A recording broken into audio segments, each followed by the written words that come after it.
What it do? What it do? And hey y'all, it's Motha Knows. Because we be what? Knowing. Always knowing. And we back. And we definitely know as millennial moms. Right? We just know. Like millennial moms, we doing what we doing, and that's that. And I love it because we still got some of that old school 80s, 90s, but now it's like bridged into the new way, you know? Yeah, we're trying to implement some of the things that we wish we kind of had. You know? That's a good point. You know, like shout out to the moms that raised us, you know, but now we just get to take it a step further. Because we've talked about this. Growing up as a millennial, it was beautiful, but it was also a little traumatizing sometimes. I feel like every generation feels like, okay, let me refine how this. Let me refine some of this, done, right? You know, but that's the good thing though, because you look at your children, you remember, like in those moments, that's how I felt. So let me do it a different way. Let me shift it, because I'm seeing something, and I remember. It's like a reflection of, or that little you that you're like, okay, I remember this feeling. Right. Let me pull it back. Let me scale it on back. But yeah, there's a recent meme. I think it's a meme or a reel or something that's going around. It's like, I'm a millennial mom, of course. So we're gonna get into it. Yeah, we're gonna break some of it down. They were on point. Very on point. Millennials are a breed of their own. Yeah, proud of it. Yeah. Happy to be a millennial. So the first one. Who?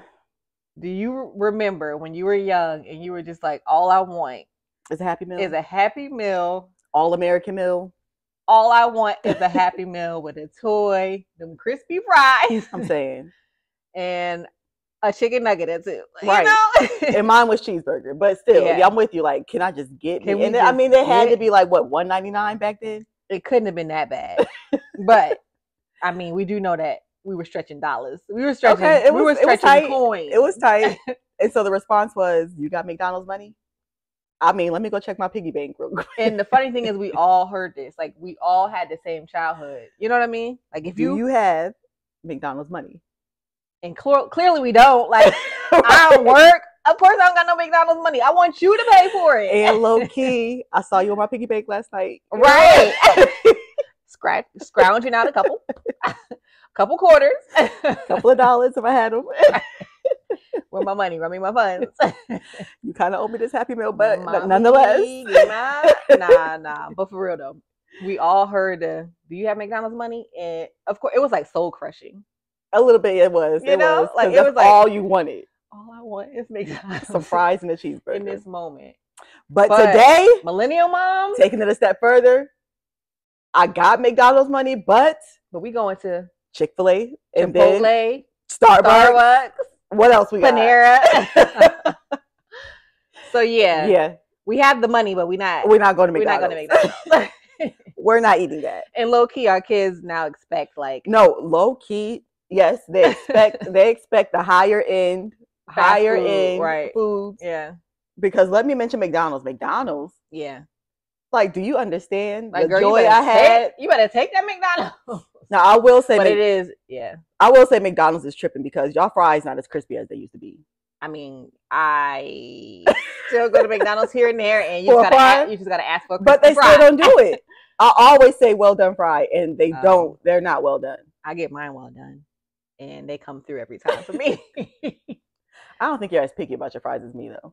Like, I don't want not one soggy fry in the bunch. I don't either. Them thick, potatoey. I want them crisp. McDonald's, like and more crisp. In the training, let's just say the fries need to be cooked for at least 3 minutes. Right. Okay. Like, stop doing stop rushing us through the lines and giving us soggy fries. The standard operation procedure. I think it's like 2 minutes. It need to be 3. Like, give us a 3. Hit on that 3. Right? Like, because I will say, we're going on this tangent about these fries. Right. Last note I'm gonna make is they need to be like a golden brown, not pale. Yeah, no. You know, like it needs to be golden brown with a little bit of brown, a little bit of melanin on the edges. Some melanin on the edges. Okay, I to say not just golden brown. It's like a spectrum. Like you done caught it before they. Yeah, we need a little gradient. Because low key, like about a month ago, I went to McDonald's because there's one right across the street from my daughter's daycare. And what, they want crispy? I asked for well done hash brown, and they be trying to play you. put it in the bag real quick, and so they think you're gonna pull off. I'm checking that bag. I'm checking my bag. Because one thing Robin did before she pulled off from that window, checking the bag. It don't matter who was behind her. I'm checking my bag. I'm checking my bag. And I was like, I asked for well done hash brown, please. Right. The girl got kind of an attitude. Pull up to the okay, I get it well done. Just give me my well done hash brown. Exactly. That I paid for it. But yeah, I ain't paid no different than a regular hash brown. Anyway, but yes, we got McDonald's money, but it's going to be going. Chipotle, it's going to be Chick-fil-A, it's going to be Starbucks, it's going to be, Panera, Jersey Mike's, a little bit of an elevation, if you will. Child, elevate these pockets. Jimmy John's. Anyway. But yeah. Okay, so Number 2. Millennial momming out here, right?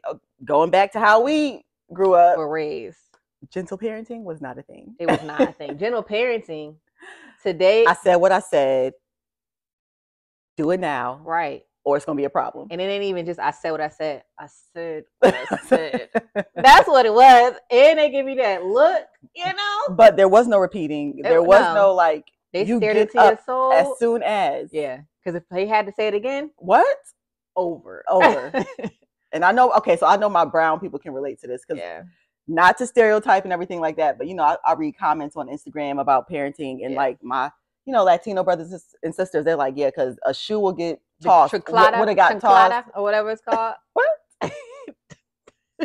Oh, that's what the shoe was called. The chancleta or something. Girl, I'm probably saying it wrong, but Adrian used to say it on the radio. Whatever it's called, they say yeah, because mom was about that life, like throwing shoes, throwing whatever was in sight. Yeah, if she had to repeat herself. And we're not going to talk about some of the other things that we saw get thrown.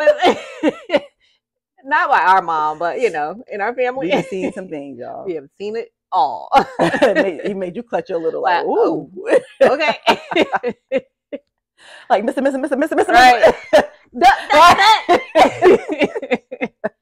Especially if they're walking away, trying to warn them, like, come on. To the right. Yeah. But yeah, so now, again, thinking about those situations and those incidences and what it looked like, what it felt like, I make it a priority, like when I am disciplining my children, to number one, yes, we're going to have a conversation about it. Of course. I don't want you walking away just with a mandate. I want you to really understand why. What this, why, like, what is this behavior? What's the impact of this behavior for yourself, for your parents, like for the household? Because most times you're disciplining your child is because you're trying to keep them alive. Like, I've asked you I've given you an instruction because it's best for you in your life, your livelihood. Right. So when you don't listen, you need to understand that this is what can come. This could happen. Yeah. But I still got a little bit of that in me. Oh yeah. So, I mean, that's the millennial in us. Like, we're millennial parents. We're gonna try this first, right? But I will buck, if I have to. You know what I mean? Like, girl, don't make me say. Don't do it. On the third time, like, that third time, I'm about to get up. We knocking and bucking and ready to fight. Shout out to Diamond. Hey. And it's not just Diamond, but Little Scrap, Princess, and all of the crime mob, because we crime mob crew. But we got the main. We did, and you said who? I said Little Scrap, Princess, Diamond. Little Scrappy wasn't in a crime mob. He won't. No. You sure? I don't think so. Ariel.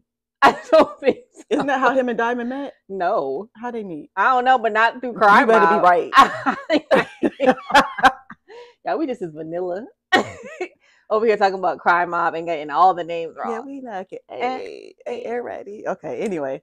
But yeah, so I'll just say, like, let's just keep that up, because I do think we're raising children that have a higher awareness of just the implications of what they do, on a day-to-day, daily basis. Like, okay, if I act this way, it can lead to this. Right. Instead of, because mommy told me not to, because then that limits your awareness of what the impact is. Right. And also too, they're not just scared into submission, but like they have respect for, this is why I'm asking. And I also am showing you that I can get on your level and explain it. You know, when we were growing up, I feel like sometimes we were just so scared to ask why, or even as I got older, like even, being in the boardroom and things like that and interacting with those who you that's where I deemed an started. authority. That's where I started to really see like the impact of because I said so. Right.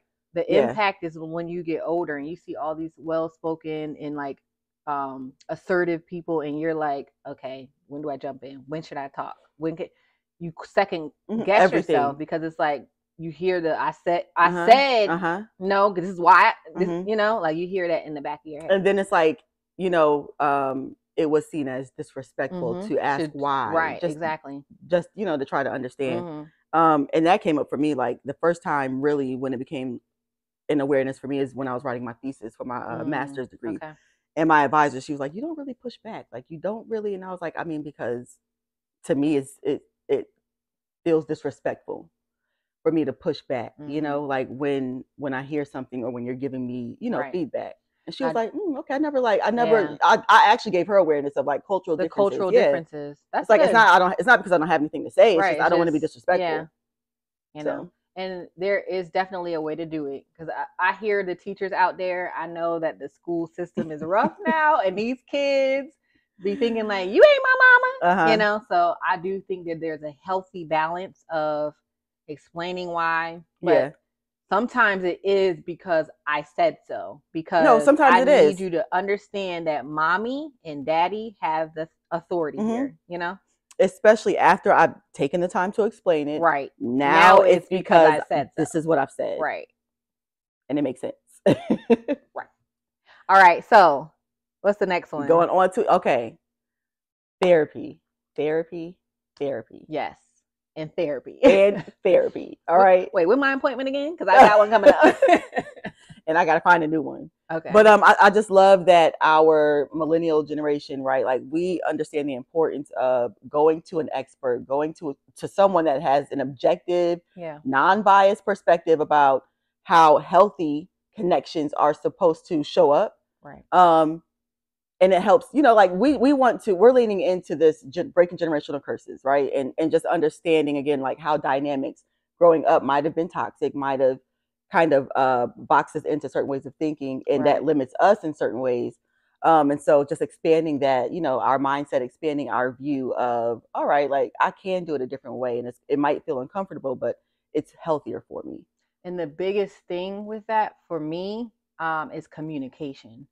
Healthy connections, but healthy communication. I love the idea that millennials have leaned into therapy because we're going to people who have really, it's not just a spiritual leader, but it's someone, and I'm not taking away from spiritual leaders because they're important too. But in addition to that, you're going to someone who has been trained, educated, gone through clinical hours to understand what it means to help someone and guide them through connection, communication, you know, so that interaction is very important to me. Yeah. And I think that because we have heightened the awareness around it, we're actually pulling generations before us, right, into that conversation. And they're starting to understand that therapy is not this taboo thing that what's wrong with you? Right. Like, are you crazy? You going to who? What? Right. Because it really was, I mean, 10 years ago, even it was like that. Maybe even 5. I think prior to the pandemic, I think the pandemic was something that really ushered in a mass, just an urgent need for it. A mass need, impouring of let me go to therapy, because I actually remember looking for a therapist during the pandemic and everybody being booked up. Like, it was hard. Yeah, during the pandemic. Yep. Yeah, they were getting those hours in. So, I mean, this is a great time for, you know, like the mental health conversation, mental health professionals. Yeah. And I think I would just love to see how we innovate in that way. You know, I think that's what this is going to push. Like, how do we innovate in mental health? How do we, you know, like push the edge around it and make it something that is going to pull future generations into that conversation, you know? Yeah, so I love that. I kind of chuckle a little bit because I think about like growing up and hearing somebody saying like, you know, I went to, and I think the terminology was even different then. I don't know that they would be like, I went to see a therapist. Like they were like, I don't even know the terminology back then, but I heard like people come back with retorts of like a shrink, or, you know, like you going to see, you know, are your mind okay? Right. You better pray about it, girl. You know, you better go to Jesus. Right. And you heard that so much growing up. Girl, go to church. God will fix it. God, you're right. And God created therapists. So I mean, there must be some import there. Yeah, yeah. All right. So what's the next one? Millennials, bruh. Millennials. Watching the amicable co-parenting has been, isn't it refreshing? It has been like we can be friends through this thing. Right. There can be peace. We didn't work out, but you know what? We cool. Right. Like we created these beautiful human beings, and we're gonna work together to make sure they grow up the right way. Yeah, and they see exactly. They see love, see friendship, see working together. They may even see healthy conflict resolution. You know what I mean? Like all of that. Like okay, like it doesn't have to be perfect. Like, right. It doesn't have to be like amicable co-parenting doesn't have to be like there's no conflict. You know what I mean? They get to see, because even married folks have issues. You know what I mean? So I think it's healthy for children to see you trying to work it out on a co-parenting level, and even when there are issues that arise, y'all work through them together. Yeah. I love the fact that children are seeing that, okay, just because it didn't work out, right? Just because mommy and daddy are not together, they appear to be friends. Like there appears to be respect there. Yeah. Right. And again, like just going back to how our generation was raised. Our generation, but specifically, we can speak to our experience. It was clear. I don't rock with you. I don't like you. Don't look at me. Here are these low kids. Key, don't respect you. Right. Here are these kids. I'm dropping them off. I'll pick them back up on Sunday. No conversation needed. How you doing, Robin? Fine. Bye, y'all. I love you. Or that. Look, Daddy, mommy, want to talk to you real quick. I can hear it now. Hey, Robin. Right. Like, lie, it's that bad. Is it stressing you out that bad? Right. Y'all had to have a conversation. But y'all had to get along at some point. Y'all made us. And then, I mean, it was 2 kids. Y'all made the choice twice. Can just remember just a little bit of the good time. So yeah, again, like we are doing what we're supposed to do, right? Everything is driven by God. So in this generation, we're teaching our kids, to your point, that even though, right, there even might, like you said, there even might be maybe some conflict, maybe a little bit of tension, but they don't have to see it. Right. Even if it's like behind closed doors or out of their view, when we're in front of y'all, we understand that while we're not a unit inside the same household, we're still a unit. Yeah. Like we're still here for each other. We still, lean on one another. And so there has to be respect. There has to be some level of forgiveness. There has to be helpfulness. Like they understand that, And you gatekeep the tension that they see. You know what I mean? I like that. Exactly. Yeah. Because I mean, let's keep it real. Keep it real. I know there's co-parenting now. Sorry, I know there's co-parenting now where it might not always be amicable behind the scenes, right? Yeah. But in front of these children, they don't have to see it. Yeah. And I was gonna say, if you break up with someone, there's going to be some feelings there. Yeah. You know what I mean? Like, I'm not saying just fake the funk, because it's not healthy for kids to see that either. But gauge their age, the level of what, the age appropriateness of what you let them see. Exactly. Yeah. I don't mean act the fool when they in it. Right. When they 16, 17, because you feel like they can take it, right. But yeah. But have those maybe have more candid conversations. Right. And I love okay, so you brought up communication earlier, right? So a lot of this ties in together, but even if they see it, you can communicate it in a way where it's not rah-rah. It's not like, well, no, right. But listen, like I was hoping that you could do this for, for I was hoping you could be here. Like just the way you communicate it. So they see, okay, even if I disagree with someone, I don't have to. Right. I don't have to make it a shouting match. I feel like you could even go as far as to say, because I think it's healthy for children to hear your parents expressing their feelings, which we also didn't really see growing up. Our parents did a good job. What we thought, I think in hindsight, I wish they would have given us more awareness around emotions and what it looks like to work through them.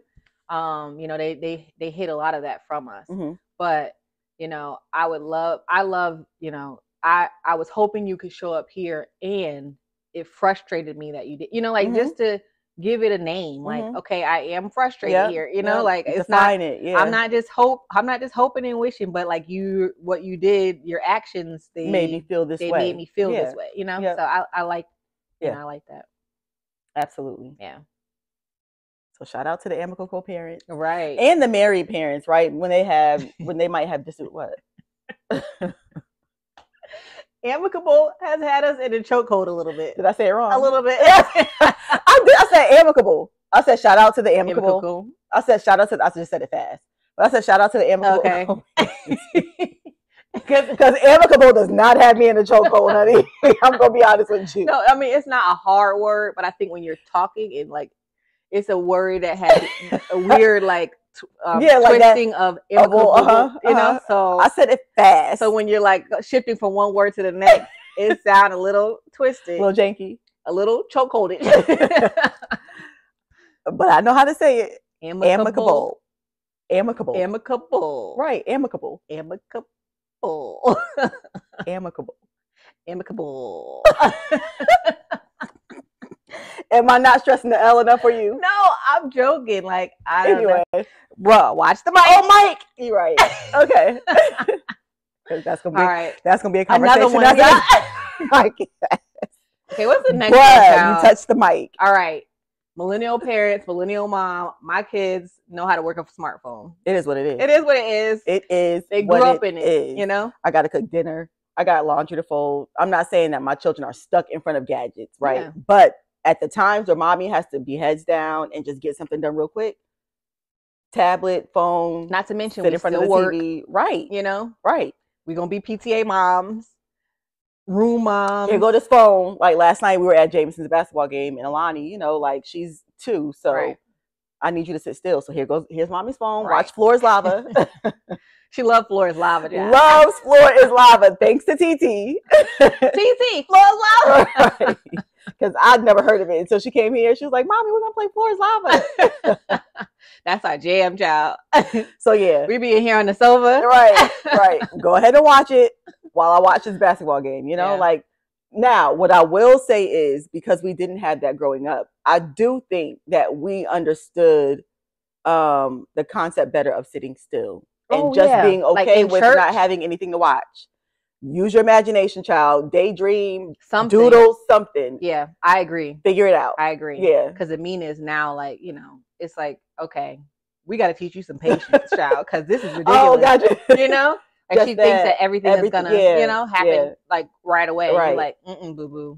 And sometimes purposely, not right now, B. You know, like I need you to wait a minute or two. Yeah. Just because you need it. Yeah, I do the same thing with Alani. Yeah. Right, because they think to your point, like everything's at a snap of a finger. It's so instant here nowadays. Give me a second. Right.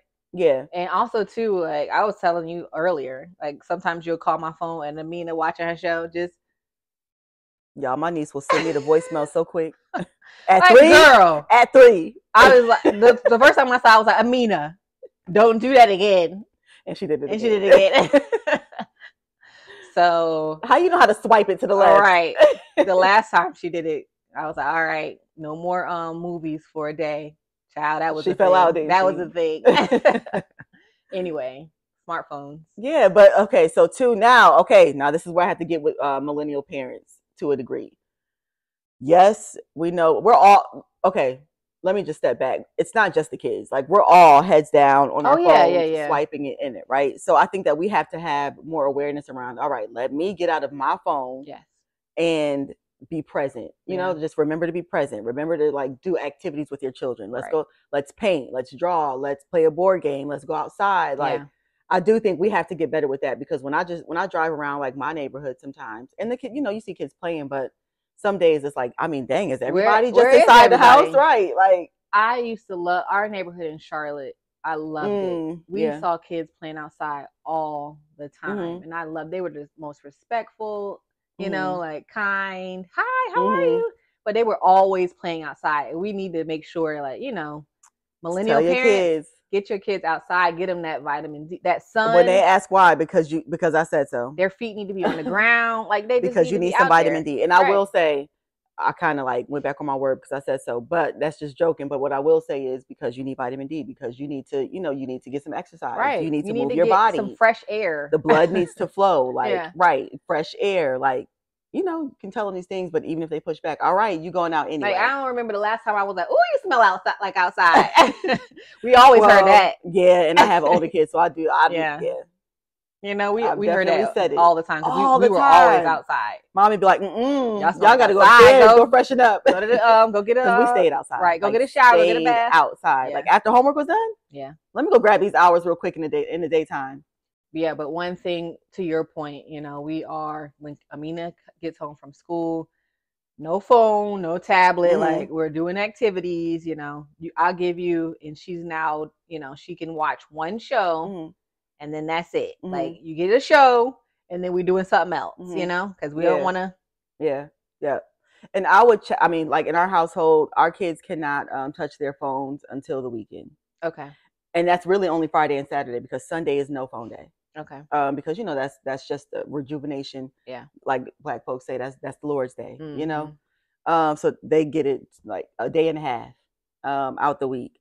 And I would just challenge parents to have those thresholds or have those times where this is gadget-free time. Like, and then, with TV, by the time they finish their homework, come home from dance or basketball practice, whatever, they might get an hour. Oh, well, I equate it all the same, It's just either tablet or, phone, like you're only going to do one show. But we don't, TV is maybe like on the weekends, We don't really. Now Lonnie's watching that TV. Okay. Like she's. Well, I say one show, so she'll watch, her Mickey Mouse or her Pupstruction, that one show, and then all right, something else. Let's go to the playroom. Let's get your kids outside, or just using their imagination. Yeah, like they have, we don't want them to lose that. Watercolor, watercolor paint, Play-Doh. Yep. Drawing, all that good stuff. All right, last one. My favorite place in the world. But I'm sure there's other places, but every time I call this girl, Amber, what you doing? And I don't know why I asked her what she doing because I already know what she's gonna say. At Target. Right. So yes, I'm a millennial mom and we're running errands at Target. We're gonna run errands and we're going to Target. Because Target has everything. And nothing at all. It's peaceful. The carts don't make noise. There's Starbucks inside of there. Like, it's more spread out. And for whatever reason, at least where I live, like it's never as busy as Walmart. Well, okay, I understand the reason. Let me not act like I don't understand. Walmart is more, it's just economically, right? A better place to go. Target is expensive. But Target is a little bit more expensive. But yeah, we're going to Target, y'all. My daughter now, like my 11-year-old, she's like, Mommy, when we going to Target? Because they know, like, that's where we run errands. Target. What y'all want for Christmas? Target gift card. What? I was like, oh, okay. The first time I told you that, I was like, you can just get him a gift card from Target. Huh? But they got the toys. They have everything. Right. Yeah. Don't play us. I like Target, but, What's your spot? If you're running errands, where are you going? Amazon. Right. I have a box like every other day. Amazon.com. Maybe even every day. It's right. sad. In the app. I think the pandemic got me into online, it got me Amazon, there too. Because I wasn't there. I hated online shopping. I did too. I didn't understand. I'm like, no, I'm going. I want to go. I want to see. I want to feel it. Yeah. But not anymore, child. Especially when you found out about that return and how easy it is to just run up in Kohl's. Okay. And mine is UPS. Run up in UPS. Here y'all go. Yeah. See, they scan a little code. Right. Yeah. So I just get everything I need, and then if it don't work out, go in Kohl's. Now, has Amina has she gotten into the packages, seeing the packages at the door? Does that it? Has she? Okay. No, not really. Okay. Because when she do. Right. Once Amina gets a hold of Amazon on your phone, it's a wrap. A wrap. You can have a cart with 15 things. Where are these things, Amina? Right. She better because she's smart enough to catch on. Right. Don't do it. I don't think she'll press pay, but I do. She think better not. Or me and her gonna box. I think she'll have it in that cart though. We're gonna be slapboxing. Right. She'll definitely have a little cart.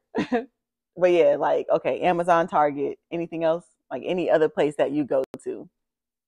I like Walmart. I really do. Do you? I do. I can't.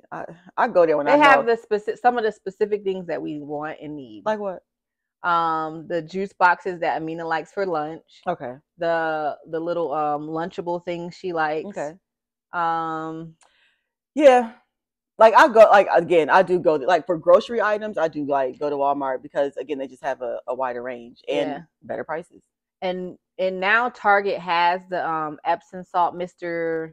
Dr. Teal's, yeah. But it used to only be Walmart. Really? So I used to only be able to get it at Walmart. Okay. Yeah. Now it's in Target, but it wasn't at first. That's surprising. Yeah. But now that Target got a little Sephora section. Oh, Ulta.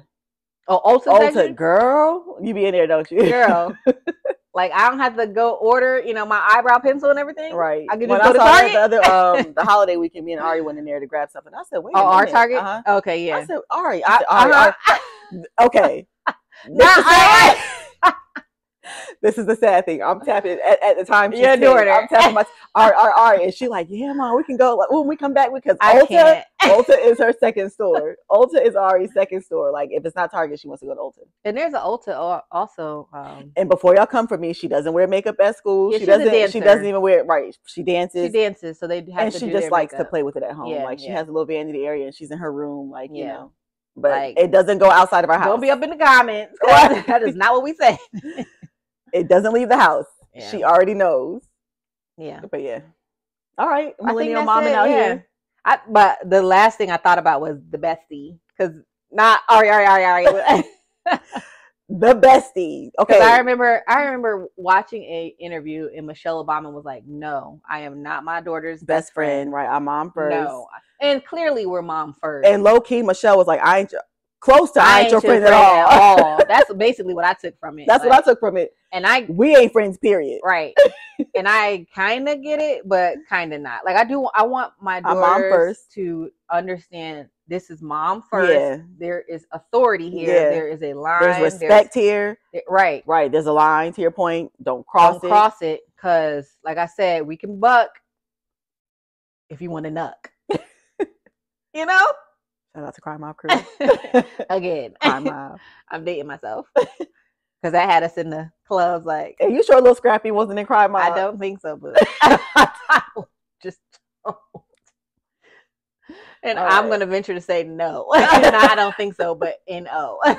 Gotcha. Okay, well, all right, back to the point. But yeah, so mom first, but we are friends. To that point, I want we grew up in a time where I'm not going to my mother and talking to her about this, Mommy had to find my notes. Like she had to find, she had to find the tea. Yeah. She had to find the tea that was at school. Yeah. Like now I'm like, okay, Ari, how was your day? Now what's going on with you and your friends? Right. Like, like pull mommy in. I don't want my daughters to be so comfortable that they think because we're friends, they can do anything they want. Right. But I do want them to understand that they're navigating life. They are still developing. And when things come up and it's hard, they should be able to come to me and not feel the pressure of, I don't know about it, right? And I'm gonna be honest. I think that there's a fine balance of I want you to come to me, but you may not always hear what you want to hear. Yeah. And I may, in fact, be a little disappointed, but I'm going to always nurture you. We're going to figure this out together. Yeah. Exactly. And I love that word nurture. Yeah. So yeah, there's a line. It's a balance, but as millennial moms, as millennial parents, we understand the balance, right? Because for real, like we learn to just get away with stuff. Like, right. How do I get around this? Right. How do I? Let me, let me finagle. How do I finagle this? Yeah. So work that system. Try me not, children. Right. Don't do it because we've tried it all. Mommy's here. We can talk about it.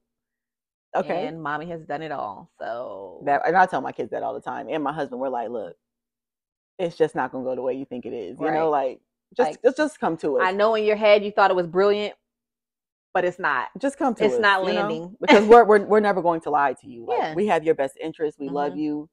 We're a safe space. Right. Just come to us. We'll figure it out. Right. Yeah. We'll figure it out together. That's it. That's all. Millennial moms, millennial parents. And before we wrap up, I just want to shout out Bria Anderson. She has a Millennial Mom I love that line out there. Yeah, and I do want to support because she has apparel, sweatshirts. She might have candles. I might be making that up, but I know she has apparel. So Bria Anderson. Bria Anderson you can find her on Instagram. You can actually find Millennial Mom on Instagram. Okay. But I would just, shout. I would love to shout her out, support her. Y'all support her page. Because we are Millennial Moms out here making it happen, making it do what it do. And does. Yeah. All right, thank y'all. It's Motha Knows. Motha Knows. You can find us at Motha_knows on Instagram and Motha Knows Co on YouTube and TikTok. All right, we'll see y'all next time. Follow and subscribe. Bye.